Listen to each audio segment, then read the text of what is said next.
자, 그리고 이 과정에서 전체 여기에 권장되는 장수가 몇 장인지도 아세요? 분량, 사각계획서 분량 몇 장 쓸 거예요? 저는 한 7장, 8장? 7장, 8장? 탈락입니다. 이 연도에 또 쓰시면 돼요. 자, 저 한 4장. 4장이요? 자, 사각계획서를 안 봤다는 얘기죠, 이게.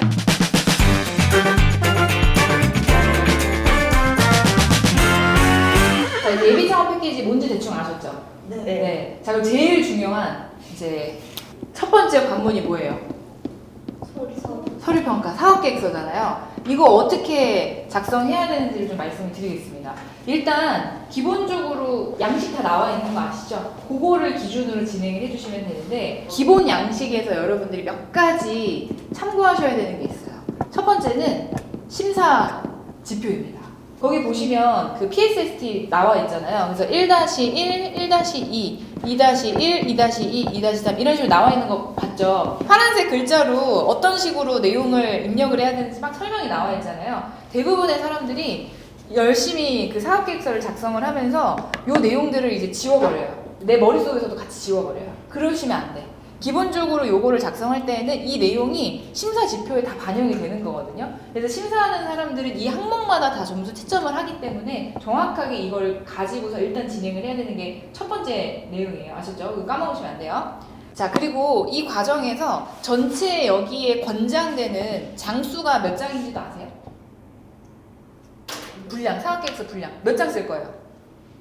저는 한 7장, 8장? 7장, 8장? 탈락입니다. 이 연도에 또 쓰시면 돼요. 자, 저 한 4장. 4장이요?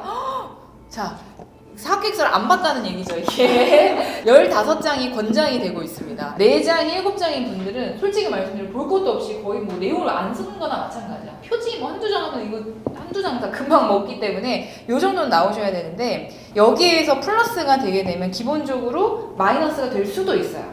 그래서 감점이 될 수 있기 때문에 장수는 맞추시는 게 좋습니다. 제가 예전에 청년창업사관학교를 지원을 받았었는데 그 당시가 진짜 오래됐거든요. 거의 10년 됐거든요. 근데 그때 제가 몇 장 넣냐면 그때 장수 제한이 없었어요.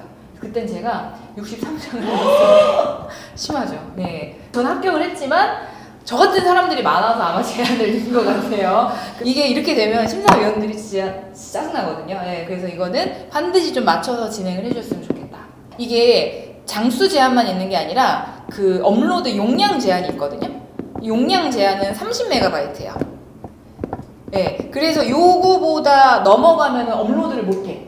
그러니까 이제 자료의 그 사진이라든지 이런 것들은 다 이미지 그 용량 같은 거 체크하셔가지고 제출을 해주시면 좋을 것 같습니다. 요거 기본적으로 심사 지표는 PSST 관점에서 장수와 용량 같은 거 다 체크해가지고 여러분들 지원하셔야 된다는 거. 요거 일단 체크하셔야 돼요. 여러분 그 PSST라고 제가 이야기를 했지만 PSST 바로 앞에 요약본이 하나가 원래 붙거든요. 이 앞에 있는 이 요약본을 진짜 잘 써야 돼. 제가 그 예비창업 패키지 서류평가 예전에 한번 갔거든요. 그랬더니 저한테 3일의 시간을 주고 월화수 제가 평가를 갔는데 150개를 제가 평가를 했어요. 그러면 하루 동안 몇 개 봐요? 단적으로? 50개죠. 그러면은 이거 계산하게 되면 심사하시는 분들도 사람이잖아요. 오후로 갈수록 이제 그분들 어떻게 돼? 대충 그죠? 커피 드시러 나가고 담배 피러 나가고 눈이 점점점 간 게 눈 감은 상태에서 이제 채점하는 거야. 그래서 어쩔 수 없이 기본적으로 하루에 집중할 수 있는 시간이 정해져 있어서 역으로 계산하게 되면 한 개를 진짜 빠르면 한 2분? 길면 한 5분 볼까 말까? 많은 스타트업 대표들이 미친 듯이 열심히 막 한 글자 한 글자 꾹꾹 눌러 담았겠지만 보시는 분들이 이렇게밖에 못 봐요. 현실적인 여건이 어쩔 수가 없어. 그래서 여러분들이 뭘 신경 써야 되냐? 여기가 신경이 써져야 되는 거예요. 여기를 매력적으로 딱 어필을 하셔야 뒤에 있는 내용들도 이제 제대로 읽게 만들지 이게 뭐 대충 나온다 안 보게 된다는 거죠. 여러분 사업계획서 보시게 되면 맨 앞줄에 우리 아이템에 대해서 한 줄로 설명하는 거 있는 거 아시죠? 네. 근데 제가 그 한 줄 설명을 딱 보잖아요. 무슨 아이템인지 맞춰봐요. IT 디자인 매칭 서비스 플랫폼 솔루션 사업. 뭔지 알겠어요? 자, 뭔지 모르겠지. 되게 있어 보이지만 이해가 안 가잖아요. 이 한 줄을 여러분들이 쓸 때에 되게 직관적으로 써줘야 돼. 여기를 되게 막 있어빌리티하게 쓰는 분들이 되게 많은데 이 한 줄을 먼저 보고 나서 그 다음에 요약본을 보기 때문에 별거 아닌 것 같지만 여기를 얼만큼 직관적으로 쓰냐가 되게 중요해요. 그래서 어떤 상황에서 누구를 대상으로 어떤 베네핏 뭐를 도와주는 혹은 뭐 일조하는 뭐 일조해주는 뭐를 만드는 이러이런 솔루션 이러이런 제품 이러이런 아이템 이렇게 만들어주는 게 가장 깔끔해요. 그래서 약간의 뭐 육하원칙 같은 개념이라고 봐도 좋을 것 같고 듣자마자 이해가 돼야 돼. 그래서 사람 뭐 예를 들면 인테리어를 하는 상황에서 뭐 어떤 뭐 등록되지 않은 인테리어 업체에 대해서 불안한 사람들을 위해서 확실하게 검증된 자재만을 사용하는 제품을 가지고 뭐 플랫폼화하여 사업하는 이러이런 솔루션 이런 내용들이 나와줘야 된다는 거죠. 그래서 조금 더 직관적으로 아이템에 대해서 이해할 수 있게끔 여러분들이 우리 아이템을 잘 작성해 주시면 좋겠습니다. 자, 그리고 이제 본격적으로 안의 내용을 작성을 하게 되시면 이 배경부터가 사실 굉장히 중요하다고 할 수 있는데 플라블럼 문제제기 부분 있잖아요. 그 배경 부분에서 굉장히 많은 분들이 어떻게 이야기를 하느냐 약간 이렇게 얘기해요. 읽어보잖아? 약간 이런 느낌이야. 현대사회에는 많은 문제들이 있습니다. 사람들은 모두 다 바쁩니다. 이게 문제예요? 애매하죠. 네. 자, 지구가 망가지고 있습니다. 문제예요? 문제는 맞는데 공감이 안 되잖아요. 그래서 여기를 조금 더 인사이트가 발휘되게끔 끄집어내주는 게 핵심이에요. 그래서 이 배경을 이야기할 때에는 단순 팩트에서 멈추면 안 되고 여기에 요 인사이트가 같이 와야 된다. 이게 핵심이다. 그럼 예를 들면 잘 보세요. 지금 환경적으로 이러이런 문제들이 변화하고 있습니다. 지금 예를 들면 사람들이 이러이런 정신 건강에 대해서 많은 문제들이 발생하고 있습니다. 거기에서 내가 하고자 하는 얘기가 뭐예요? 근데 이런 부분들은 충분히 해소가 가능하다는 겁니다. 이런 부분들은 요 내용을 건드려야지만이 해결할 수 있다는 겁니다. 이 부분에서 가장 중요한 핵심은 요 부분을 해소하는 것입니다. 뭐 이런 게 인사이트가 되겠죠. 그러니까 대표자가 그 얘기를 해줘서 이걸 가지고 만든 아이템이 우리의 솔루션이다. 딱 나와줘야 되는데 이 내용이 인사이트가 빠져버리게 되면 요거만으로는 사실은 얘기할 수가 없어요. 그래서 이게 예비창업 패키지가 제일 많이 실수하는 게 이거거든요. 왜냐면은 그분들은 아이템 사업계획서 써본 적이 없죠. 아직 안 써보셨죠. 네. 그러다 보니까 이거를 쓸 때 그냥 기본 팩트만 자꾸 갖고 와요. 그래서 요걸 조금 더 인사이트 관점으로 녹여내 주시면 좋을 것 같아요. 사업계획서는 무조건 이뻐야 돼. 이쁘다는 얘기는 뭐냐면 시각화가 잘 돼 있어야 돼요. 이 시각화의 잘못된 표현이 이제 반대 표현이죠. 줄글로 나열하는 거야. 이게 여러분 초창패 정도만 돼도 아이템이 시제품이 있는 걸로 사업 계획서를 쓰잖아요. 그러니까 보여줄 사진들이 되게 많거든요. 근데 예비창업 패키지는 그 아이템이 있어요, 없어요? 실물로? 없어요. 어디에 있어요?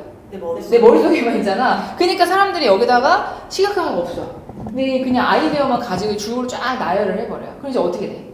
나는 이제 내 머릿속에서는 이미 끝났어. 일론 머스크야. 막 이러시면 안 되는 거지. 여러분들이 그 내용을 정확하게 시각 내용으로 이 이미지화 해가지고 여기다가 얹어주셔야 됩니다. 기본적으로 시각화를 할 때 여러분들이 신경 쓰셔야 되는 거는 우리 아이템을 조금 더 보이게끔 만드셔야 돼요. 어떻게 만들 수 있을까? 이거는?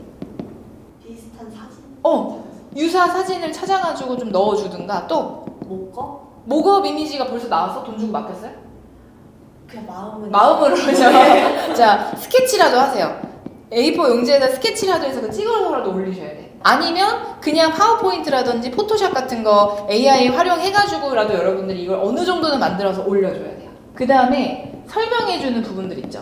예를 들면 뭐 배경에 대한 설명이라든지 아니면은 뭐 아이템의 진척도에 대한 설명이라든지 뭐 이런 거 있잖아요. 그런 부분들은 최대한 그래프 그 다음에 도식화를 활용을 해주면 좋을 것 같아요. 이렇게 여러분들이 시각화를 해주셔야 됩니다. 여기에서 하나 더 나아가서 각 그 챕터마다 PSST의 그 챕터마다 헤드카피 있죠. 헤드카피도 조금 더 달아주시는 게 핵심입니다. 이 같은 맥락이거든요. 2분의 사업계획서와 2분의 사업계획서, 2분의 사업계획서가 다 봤을 때 위에가 그냥 문제인식 이러면 안 돼. 문제인식에서 내가 가장 강조하고 싶은 한 줄의 메시지를 따로 달아놔야 돼요. 그리고 PSST에서 이제 두 번째 S가 솔루션이잖아요. 그 솔루션에서 내가 강조하고 싶은 한 줄의 메시지가 또 담겨야 돼요. 그 내용을 헤드카피를 반드시 넣어주셔야 됩니다. 아셨죠? 자, 마지막으로 제가 한마디만 좀 이야기를 드리면 몇 가지 단어 표현에 좀 주의를 해주셔야 돼요. 네. 예를 들면 주의해야 되는 표현이 뭐가 있을까? 그 항상 스타트업들이 도전을 받는 단어들이 있어요. 뭘까요?